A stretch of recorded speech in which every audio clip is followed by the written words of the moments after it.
There are dire warnings that New South Wales will be hit by increasingly extreme weather. 2015 was the hottest year since climate records began. Figures show this July was the single hottest month in recorded history. Australia sweltered through its hottest spring on record. Climate change is now affecting every country on every continent. The rate that's of great concern. And what do you put that rate down to? Oh, it's human activity. We have everything we need. Some still doubt that we have the will to act, but I say the will to act is itself a renewable resource. Hello, everybody.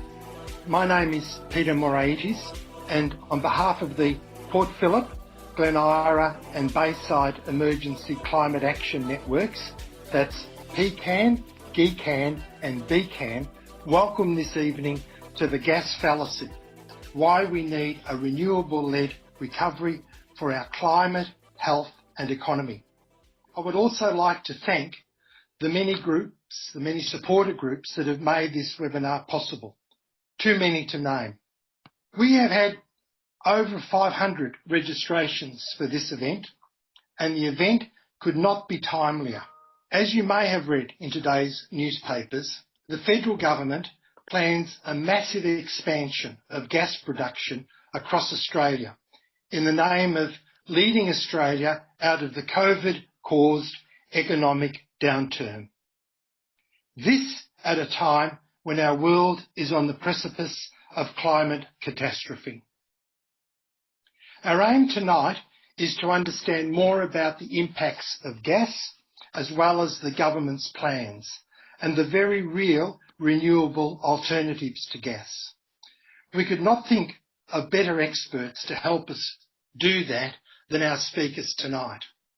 However, in addition to better understanding, we want to get the ball rolling on community action to respond to these government plans, starting tonight. Esther Abraham will be our moderator for the night.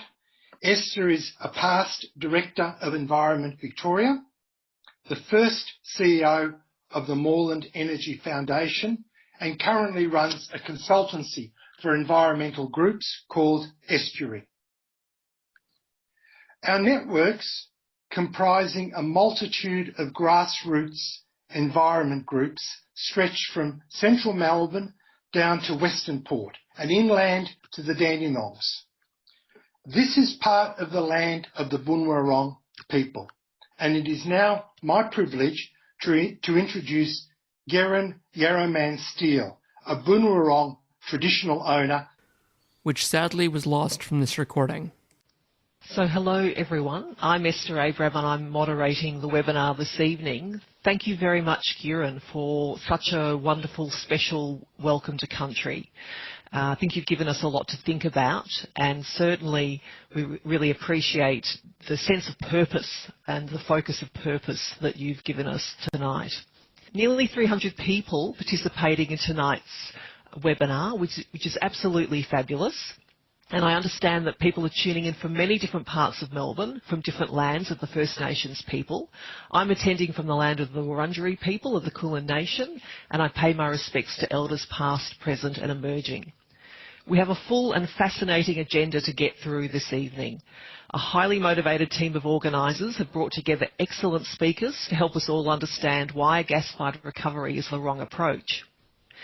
And I think it's really important for you to know that tonight's meeting is being recorded, and you'll be able to share with other people a version of this recording on climactic.com.au. I'm sure the organisers will let you know when that's available.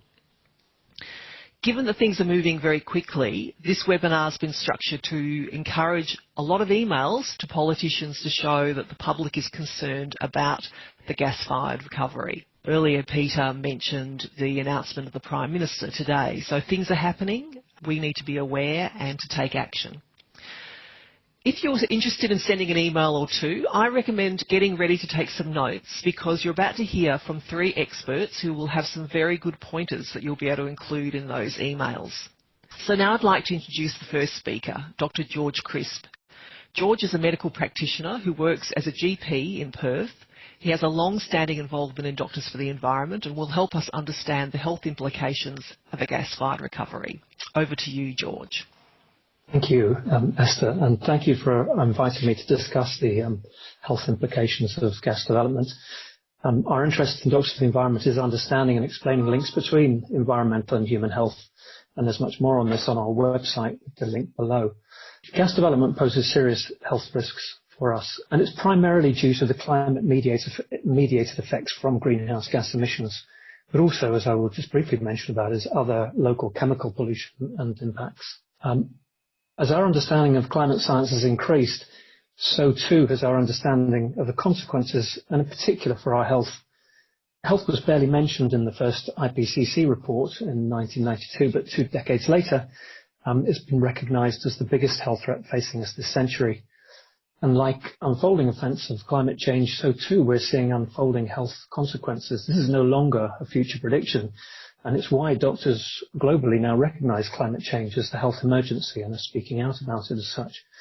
Exposure to heat is the most direct, immediate way that our health is compromised, but it's not so obvious if you look at average temperatures, how exposure is increasing or why it's so important. The average, as you can see, is actually really a composite of a distribution of temperatures that occurs. If you look at temperatures with just a 1 degree change in the average, you can see that at the heat extreme, we're getting almost 400% more extremes, plus we're getting new events beyond that previous range, which are things that we call unprecedented. We're sensitive to temperature.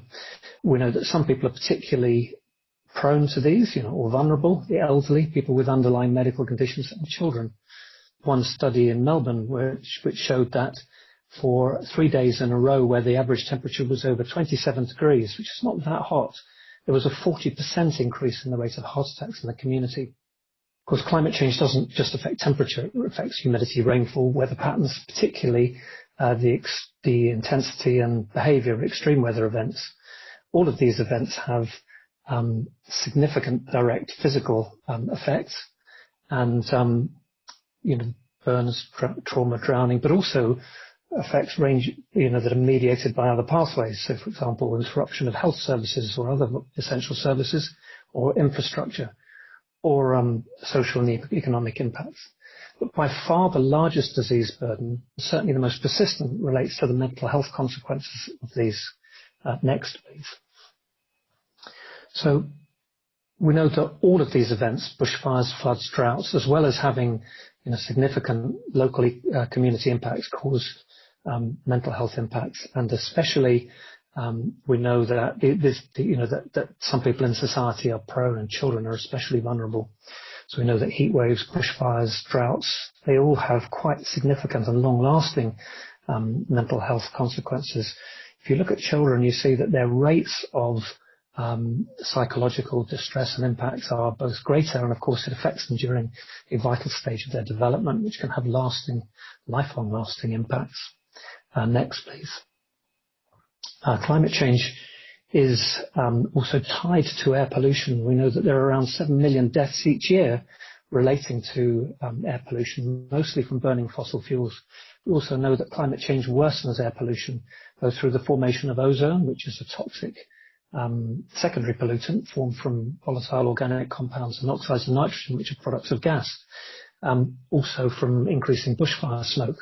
Estimated that around 417 deaths occurred last summer in the eastern states related to bushfire smoke, about 1,124 heart attack emissions or heart-related emissions, and 1,300 asthma presentations. We also know that pollen increases with carbon dioxide levels and temperature, and we're seeing more allergic respiratory disease in our daily practice. It's quite easy to see how direct effects impact us, but in fact it's those that are mediated through ecological and environmental pathways that are both more insidious and more profound, because those changing conditions also affect the natural world and other environmental parameters. So, affecting the transmission of infectious diseases, particularly mosquito-borne diseases, freshwater security, food production. We know, for example, that just a 1 degree increase in temperatures correlates to about a 10% drop in food yields at a time when we're going to need to produce more food. And those major diseases that affect particularly the developing world, malaria, diarrheal disease, undernutrition, they're all climate sensitive. And reducing that food and fresh water availability, exacerbating other underlying environmental and social stresses can lead to displacement, forced migration and conflict. And of course, by mid-century, we're anticipating large numbers of people on the move, perhaps up to 1 billion. And this is why climate change presents the greatest threat to our health and why actions we take now or don't are going to have such profound implications for our future health. As well as through greenhouse gas emissions, we know that gas causes a range of local and regional health impacts. Gas facilities release large amounts of oxides of nitrogen, carbon monoxide, volatile organic compounds, and we know that some of these hydrocarbon compounds are highly toxic. Some cause cancer or have hormonal effects at really low levels. Many of the compounds are not assessed for toxicity at all, and certainly not in combination when we're often exposed to them. Research in the US, where the sort of, fracking industry has become widespread, is now showing that communities where oil and gas developments are occurring are being exposed to higher levels of hydrocarbon pollution. And also we're seeing studies that show higher rates of asthma and some birth defects, really related to the proximity that you live from a gas or oil well. And we know that gas is unhealthy here in our homes. About 12% of asthma cases in Australia are thought to be related to gas cooking, as well as other respiratory diseases and slower cognitive development in children where there are household gas appliances.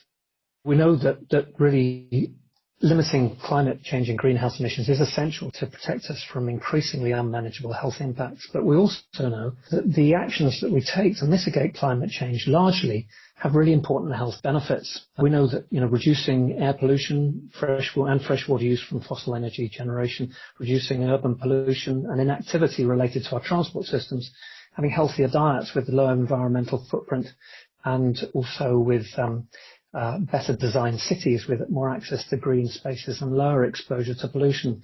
These things actually would make our health much better, both in the short and the long term, as well as being combined with benefits of reducing greenhouse emissions. So we sort of have a choice whether we pursue a low carbon future or whether we pursue a return to a sort of high fossil fuel based one with more gas. And basically, we can't have both. We're either going to have a healthy future or an unhealthy one. So it's a critical moment in our time. Thank you very much, George. That was a really excellent presentation, and you covered an awful lot of ground in a very short period of time. Your presentation reminded me of is that 2020, as we all know, has been a really awful year, and we've all become very, for good reasons, caught up with the pandemic that has come upon us. But, it was not that many months ago we had those terrible bushfires, took out large sections of some of our most biodiverse special places, but also have had such lasting impact upon people, human health, homelessness. Really was a very clear demonstration of direct health impacts of climate change through extreme events. So I think I'll definitely pick up on some of those points in my email. Now I'd like to present our second speaker, Professor Penny Sackett. Penny was Australia's Chief Scientist from 2008 to 2011, and she is an Honorary Professor at the Climate Change Institute at the ANU. Penny will speak to us about the impact of gas on emissions and climate change.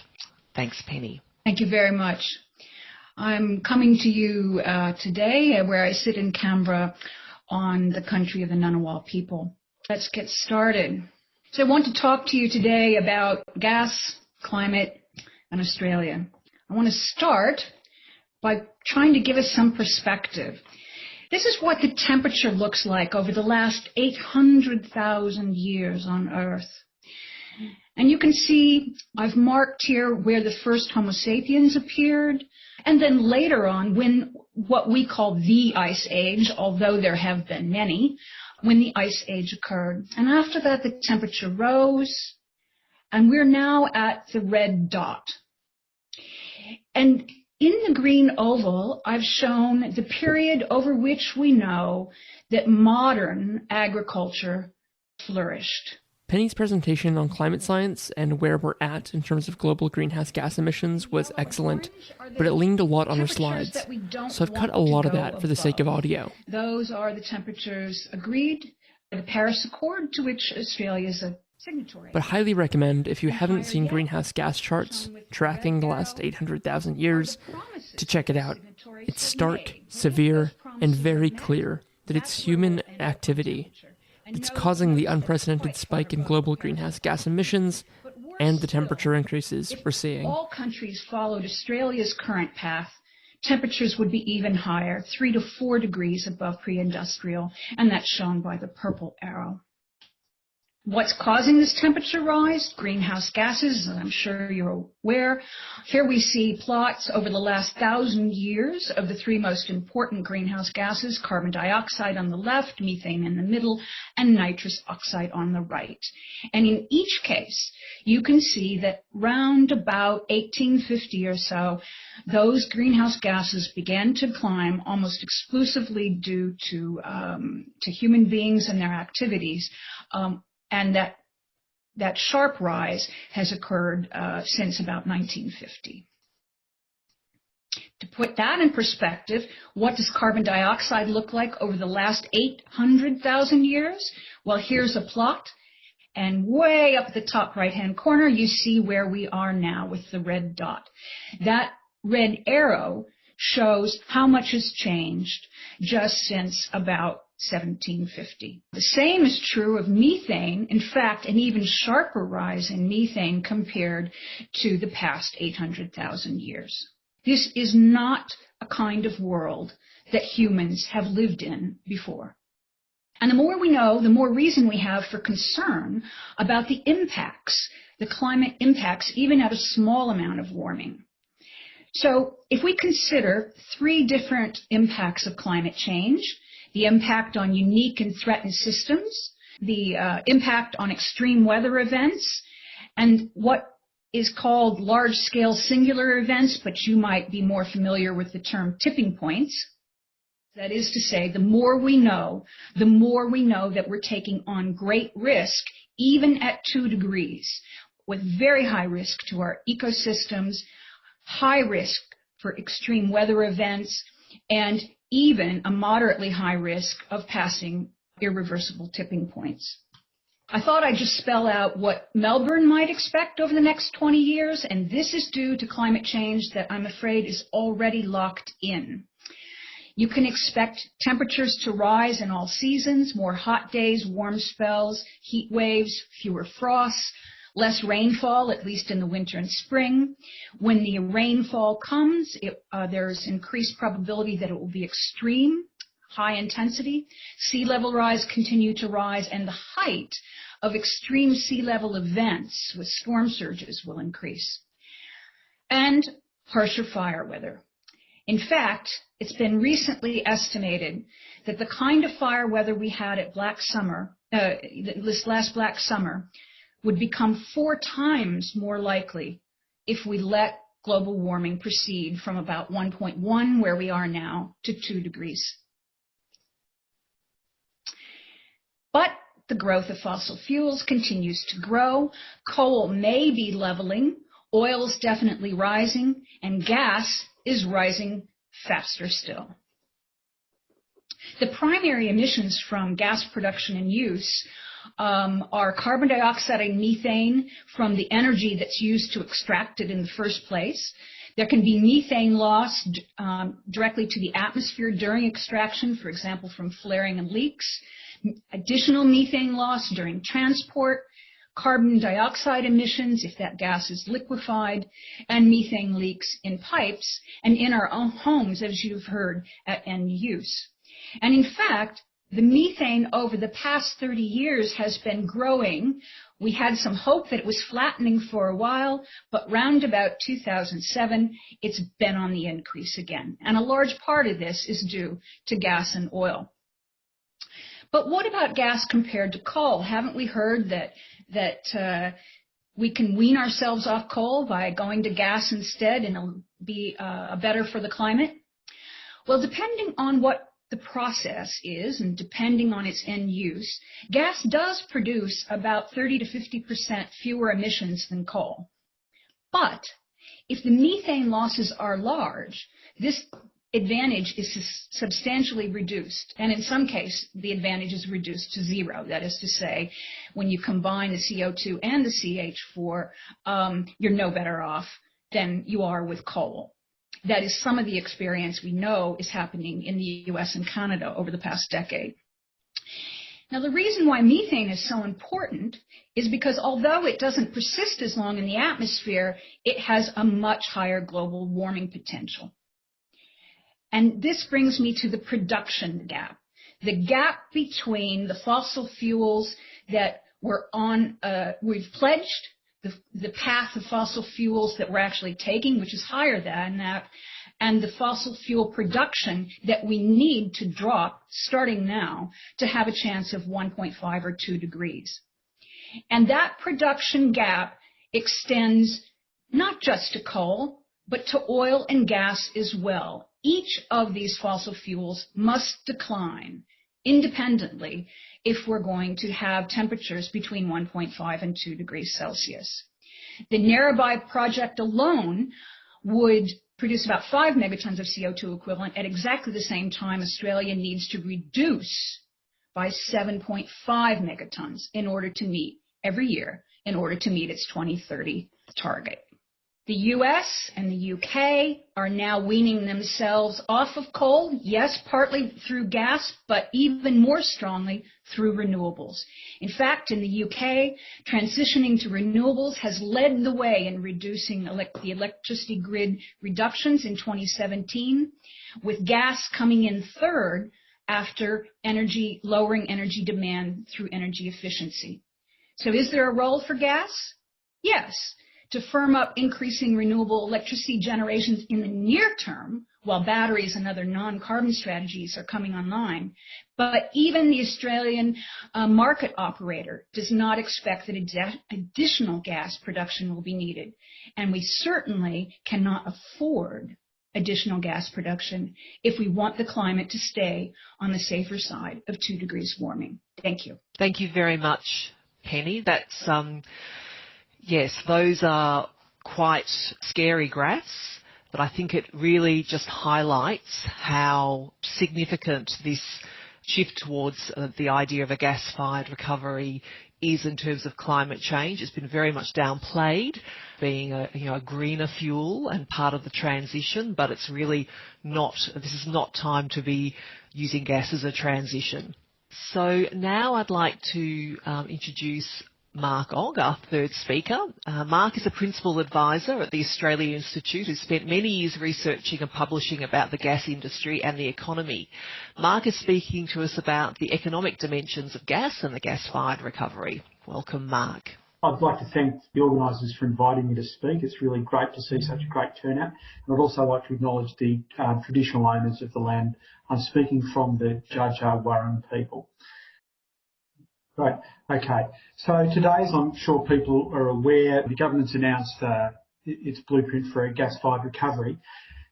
And it includes opening up 5 new gas basins, one of which is the Beetaloo Basin. And that gas basin alone has been estimated by the Northern Territory Government to have around 540,000 petajoules of gas, which is equivalent to about 100 years of Australia's current gas exports, which are already massive. So, and that's just one of the gas basins they're talking about. So it's potentially an enormous amount of gas. I just wanted to start by talking about what this is really about, because what it's absolutely not about is a COVID recovery, because it fails the basic test of the COVID recovery, which is to create jobs. The primary thing that we're facing that we need to have a COVID recovery for in the first place is to deal with current and expected high unemployment. Promoting the gas industry is probably the worst way you could do that, because it's a very small employer and has the lowest jobs intensity of pretty much any industry in Australia. So promoting pretty much any other industry would create more jobs. So what's it really about? The answer is that what it's really about is the government giving taxpayers money to one of its key political constituents, which is the oil and gas industry.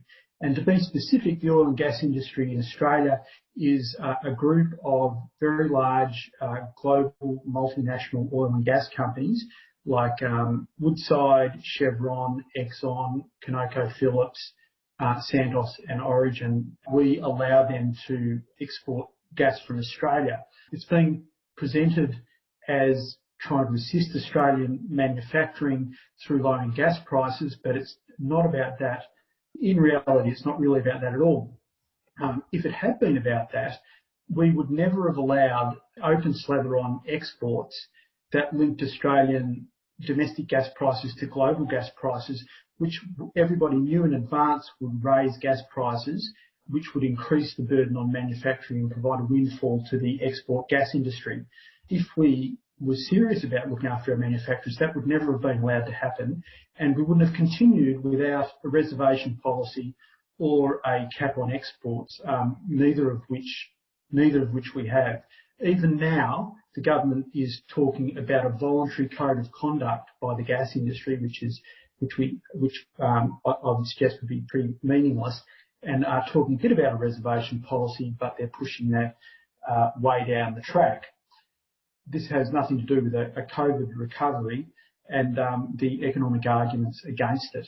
The first I've already mentioned is jobs intensity. So different industries provide different amounts of jobs per $1 million invested. Education and training, for instance, provides about 16 jobs. Healthcare is about 14. The oil and gas industry are about 0.4. So pretty much the lowest job intensity of any industry in Australia. So supporting any industry other than the oil and gas industry would provide more jobs, which, as I've mentioned, is the primary aim of any kind of economic stimulus recovery package. Industry says, well, it's not really about creating jobs in the oil and gas industry because they employ so few people, but maybe it's about providing manufacturing jobs by providing cheap gas, which would allow a boom in manufacturing. So this graph shows over time, it goes back to 1985. Unfortunately, the dates aren't on the bottom axis, I've just noticed. But the blue line shows gas production, which has tripled in Australia since 2014. And the orange line shows manufacturing jobs. So we've tripled gas production, and gas manufacturing jobs have continued to fall.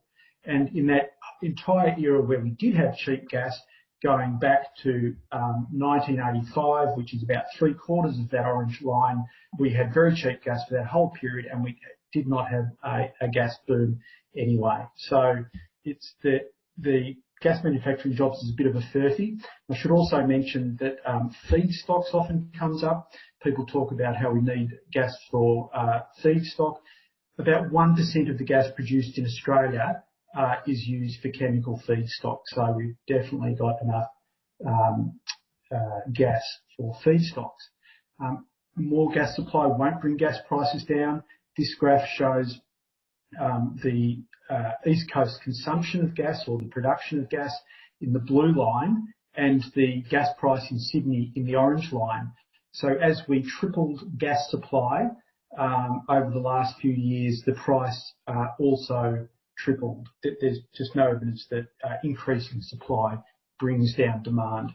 Now, there's another reason it won't bring down gas prices, and that is because we send all of our cheap gas overseas. So gas and oil and gas companies target lower extraction cost gas before higher cost gas. They go for the cheap stuff first. And because we're exporting twice the amount we use on the East Coast every year, we've taken all the cheap gas and we've sent it overseas, and what's remaining is very expensive to extract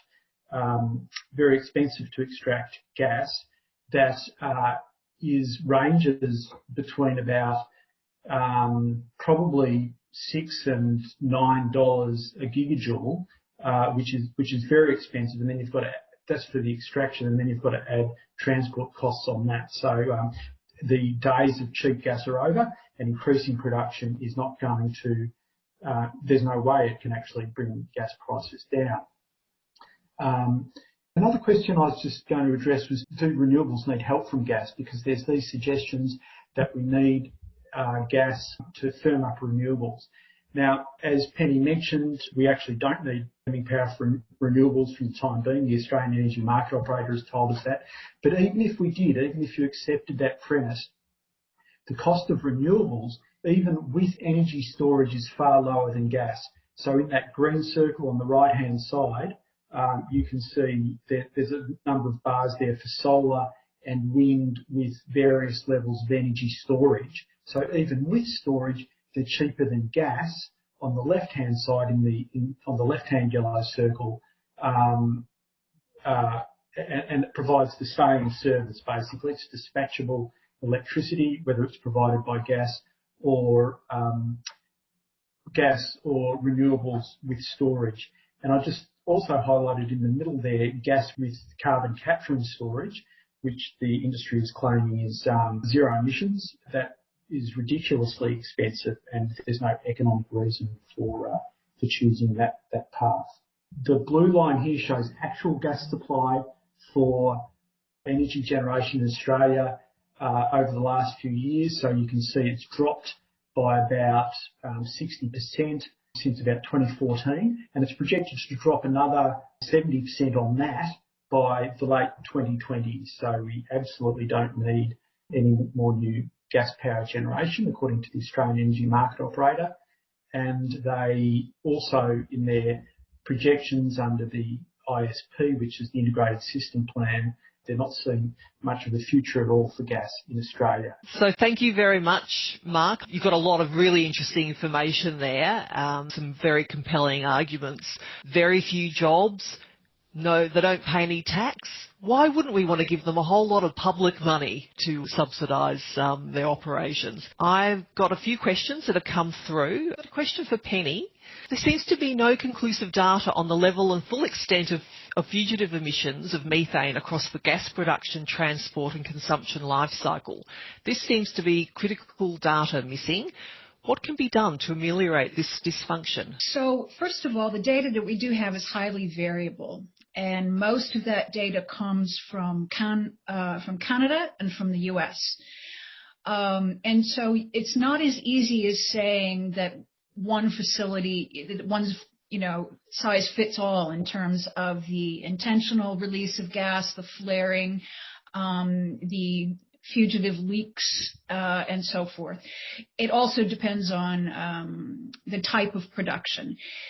So what they have found in the US and in Canada is that it's often the case that a few, and when I say few, it's still hundreds, of particular production facilities will be creating most of the emissions. This is why it's critical to not just sample a few.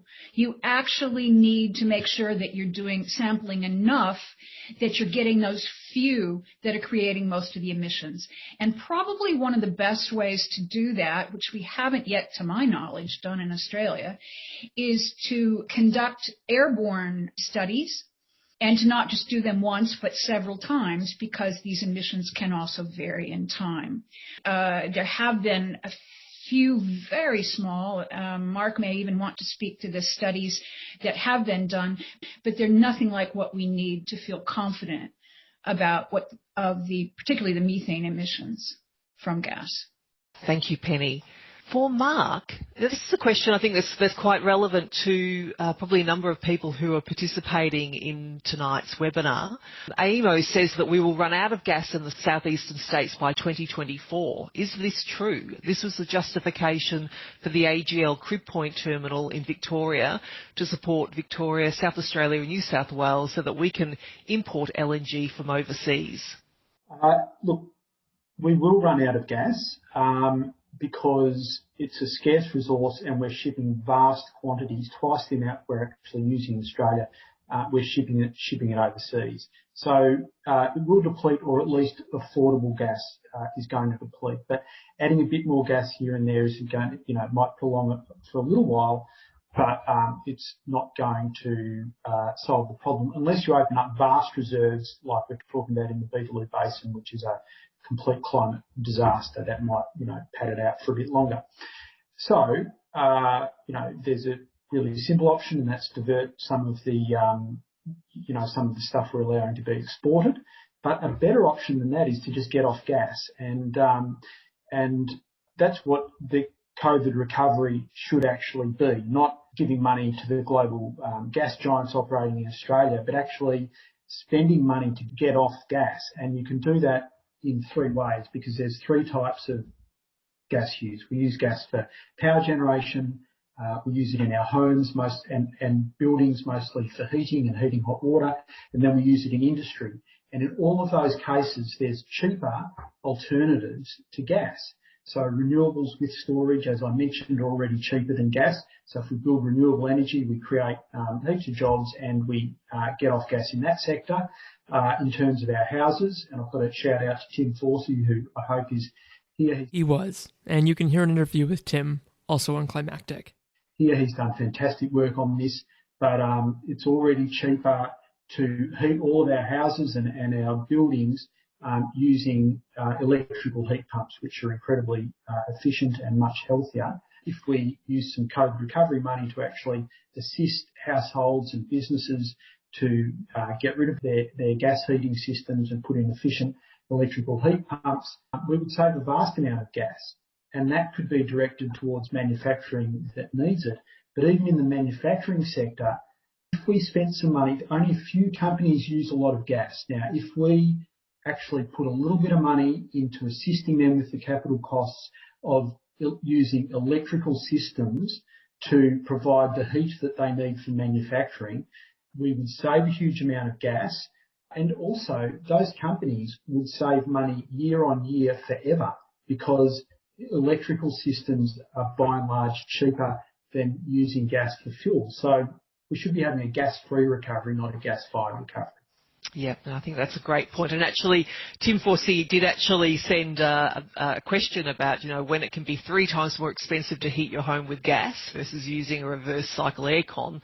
Why do people persist in heating their homes by burning gas? And I guess, and we also we've had a couple of questions or comments around, just the potential of actually implementing more energy efficiency and just doing more changing over, getting rid of gas when we can actually use something else. So there's definitely interest in the Zoom room here in actually using the money from the recovery to actually make some of that happen and provide a whole lot of benefits and jobs across the community. The next lot of very interesting presentations that we're going to have, we've heard from 3 experts.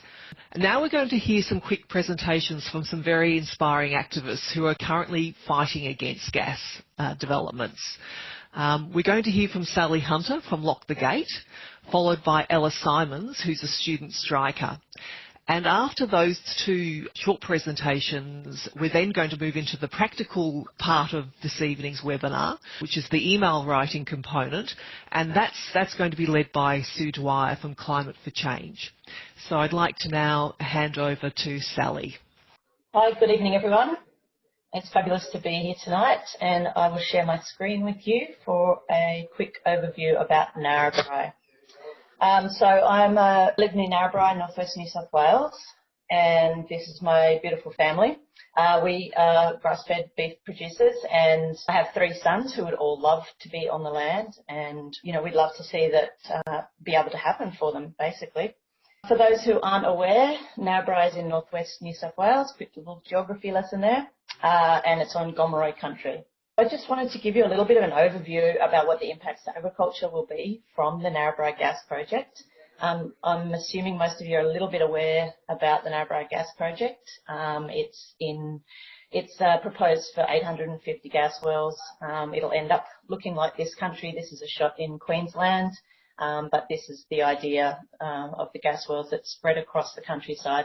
It starts off in state forest, and that's the plan for the Narrabri gas field. It's planned to start in the Pilliga State Forest and then creep across the country like this image shows. There's a range of impacts to agriculture and communities and to First Nations people, but I'll just give you a quick snapshot tonight. I guess the greatest impact is the fact that farmers don't have a right to say no. There is no legal standing for farmers to be able to say no to infrastructure. So that includes gas pipelines as well as the gas wells themselves. and a whole range of other infrastructure, ponds and different infrastructure that they need to operate from, which is why they make a start in the state forest, and then they spread out across farmland from there. The second really important impact, I guess, is the fact that there is not insurance coverage available for farmers from the risks of spills and leaks and contamination from gas fields. And we've had Australia's biggest insurance agency come out and say quite clearly that they cannot provide insurance to farmers. The third thing, I guess, is that agriculture is obviously highly vulnerable to the impacts of climate change. And so that is, as I see it, the three major impacts to agriculture. Just a little bit of an overview of a few of the main problems with the Narrabri gas project. It will pull up 80 kilograms per minute, every minute, for the entire 25 years of its lifespan of toxic salts. And these are naturally occurring toxic salts, but normally they're buried, a kilometre underground and they're not on the Earth's surface. And currently there is no plan for what to do with those toxic salts. Another issue is, in such a dry nation, the Pilliga Forest is such a dry area, the northwest is such a dry area, prone to droughts, and every day of this project, the proponents propose to pull up 5 megalitres of water a day, so just over 1.5 swimming pools, Olympic-sized swimming pools every day of water will be pulled up. Experts have predicted, based on averages, that there'll be between 15 and 130 toxic spills and leaks over the lifespan of the project. It's only in exploration phase at the moment, and there's already been a dozen spills in the forest, and so this is one of them, as you can see. And as Penny pointed out, it will produce 5 megatons of emissions every year, at least. So just a quick overview of where the process is at. It was referred to the IPC, which is the Independent Planning Commission, to make a decision earlier this year. Everyone was given an opportunity to present to that IPC public hearing in July. Also put in written submissions, and I'm sure most of you probably took the opportunity to do that. The decision is expected on the 30th of September, so in just a couple of weeks we're going to have a decision. Obviously, there's no coincidence that this federal political push has come at this time, and I'm sure the IPC is under incredible pressure right now. As has been alluded to already, we can support the electricity needs of the nation with renewables. We are taking a small step to do that locally with a new organisation called Jenny Energy that will be launched just a couple of days before the Narrabri gas decision is handed down. And we have a proposal to develop a virtual power plant in our region and provide that backup support to the grid. And of course, we will continue to lock the gate. There's been, there's overwhelming opposition to the Narrabri gas project, and currently there's no pipeline to deliver that gas anywhere at all. And that's a pretty hard thing to get through very angry farmers. So we shall see what the future brings. Thank you for the opportunity. Thank you very much, Sally. That's a huge fight you've got on your hands, and the best of luck to you. I'm sure all of us are with you on it. I'd now like to ask Ella Simons to join us. Thank you for having me. So my name's Ella, and I'm 13 years old. And so I'm just going to chat a little bit about School Strike for Climate. I hope most of you have heard for them. We're a bunch of students, and we organise rallies, protests, online events. We run a student leadership program. We have concerts on Fridays to show how much the youth care about climate change and that we need to fight for climate justice together. So our part in this movement, I guess, is showing that the youngest generations are going to make this change, and that we know this is affecting our future, and we know that change has to come, and our leaders have proved to us that they're not doing anything. So it's our job now. And so on September 25, that is our National Day of Action. It's a gas mobilisation. So we're focusing on helping fund our future, not gas. And we'll be having different live streams throughout the day, and there'll be like a national action, I think at 6:30 AST. And so we're pushing to say, call your politicians, tell them that this is not fair. We know this is like going to affect students like myself in our future. And we have also seen it's already affecting people. We saw the fire season last year, like the things that we thought were going to come in the future are happening right now. And we need to take immediate action. And seeing the things that were passed this morning, the announcements Scott Morrison has made, just keeps proving to us why we have to continue fighting harder and stronger. And so I would love to invite you all to come along to these live streams on September 25. Obviously, everywhere else but Victoria will be having in-person things, but it is still incredible to have things online. And we've seen online that like we can be just as powerful, and we can educate people and help and support them to be calling their politicians, to be writing emails, and to be taking action. So I would love you all to come along to that, and to know that like we're all in this fight together, and that students are side by side, and we're doing what we can, and we're showing how much we care, and that we will take this action. Thank you very much, Ella. Well done. I know we all just absolutely love the school strikers. The strikes last year and the marches on Parliament were just fantastic and lifted the spirits of those of us who've been working on climate change, sadly for way too many years now. But we hope that getting all your youthful energy in there will actually be the thing that makes a difference. So thank you for joining us.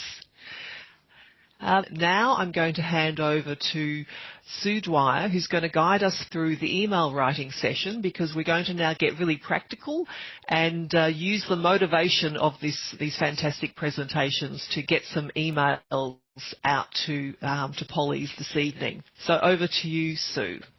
Hi, I'm Sue, and I'm speaking to you from Wurundjeri country in the Kulin Nation, and I'm the coordinator of Climate for Change's MP engagement group. Firstly, in Australia, I'd like to tell you we live in a pretty robust democracy. MPs are elected as our representatives, and they have to represent our views as voters and constituents. That's their job. We've lost a little bit of faith in them, but we actually do have a pretty good democracy in Australia, and we need to use it more. MPs want us to vote for them, and they want to know what the mood is in their electorates and what constituents are thinking. But they can't know that unless we tell them, because they're not telepathic. So we have to tell them what we want. And we desperately need carbon emissions to go down fast to satisfy our Paris obligations and to have a safe future. And we know individual and industry actions on their own are not enough to bring emissions down at the scale and speed we need to make a difference. We need governments at all levels to have policies to make this happen.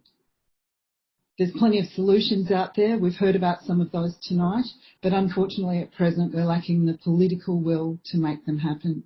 We have to tell them what we want. And the evidence is, as a couple of our speakers have already said, that engaging with our MPs works. I've spoken to staffers and MPs who've told me that the more noise we make, the more they take notice, and that even simple emails get attention if they get a lot of them on a particular issue.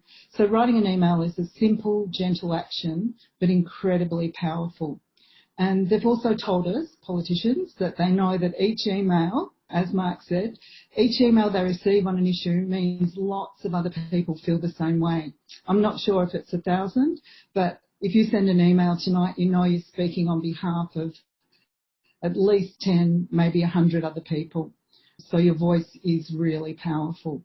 And tonight and over the next few days, we're aiming to get hundreds, if not thousands, of emails sent out to MPs. Calling your MP is even more powerful. So if you can, please call your MP or one of the relevant coalition ministers in the next day or so to raise your concerns. And visiting is even more powerful.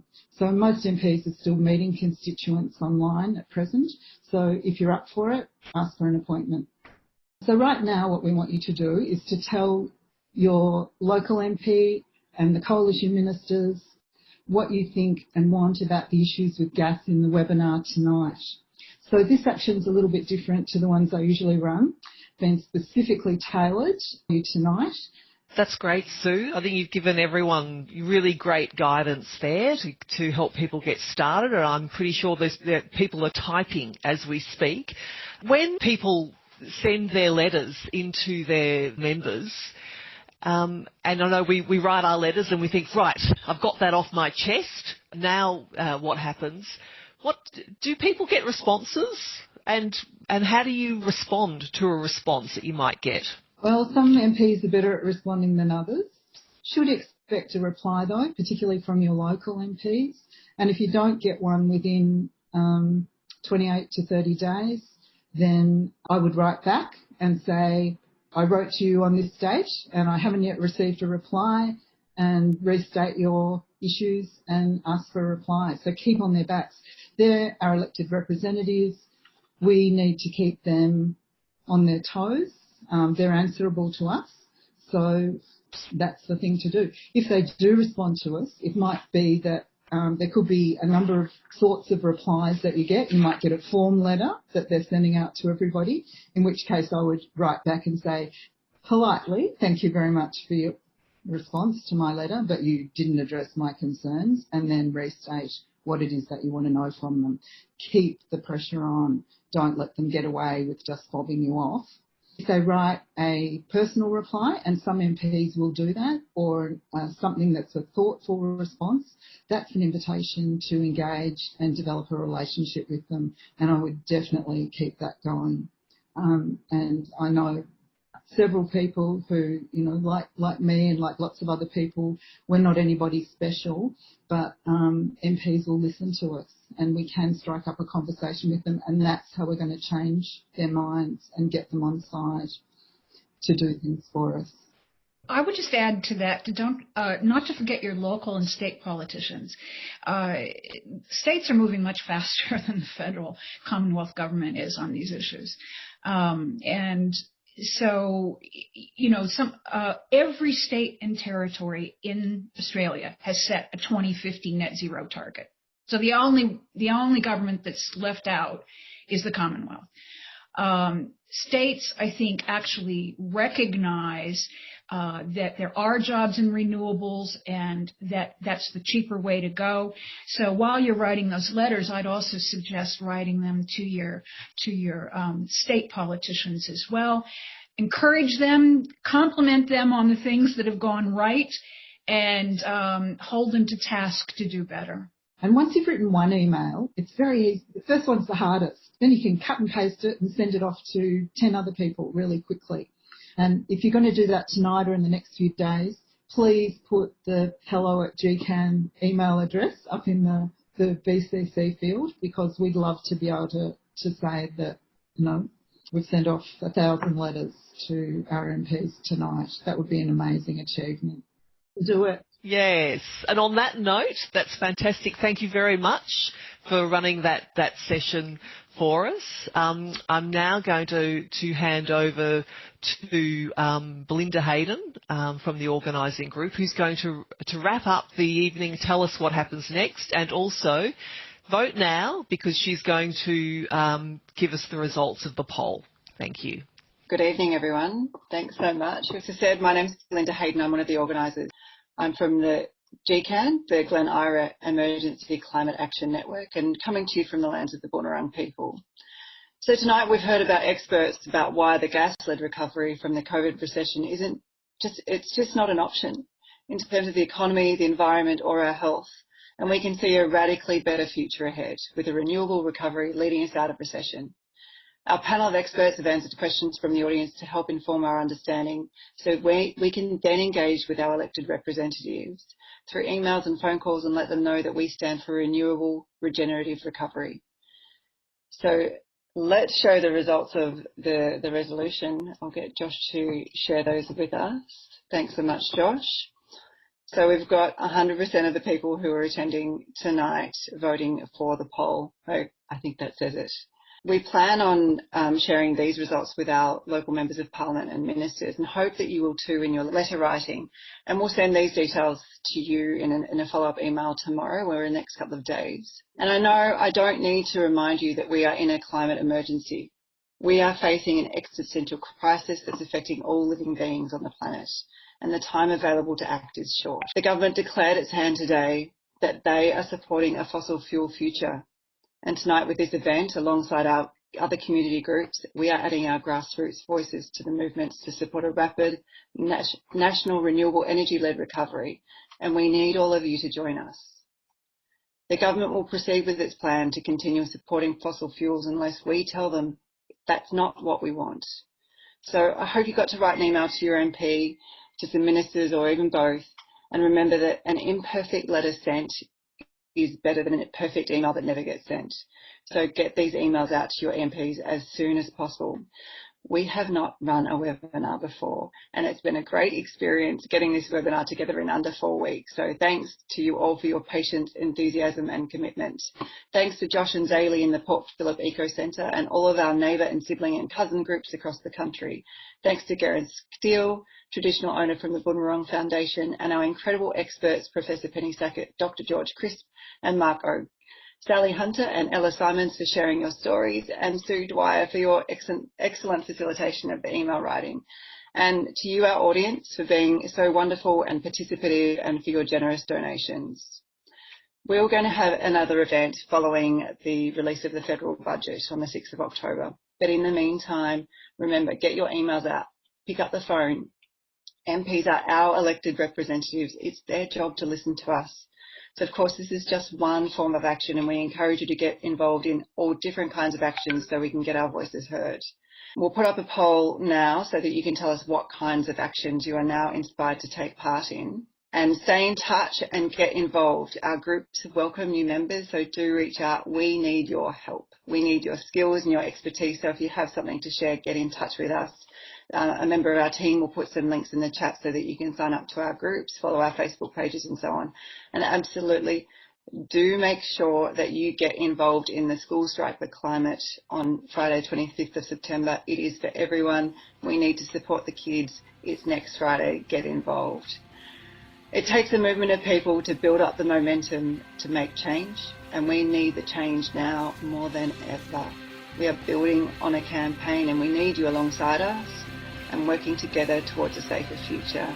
Thank you for coming.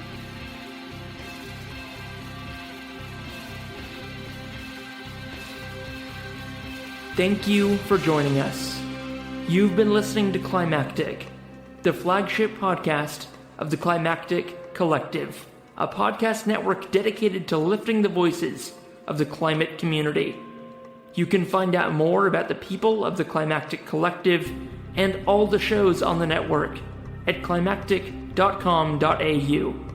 Thank you for listening, and until next time, keep up the great work and take care of each other in these climactic times. The Climactic Collective.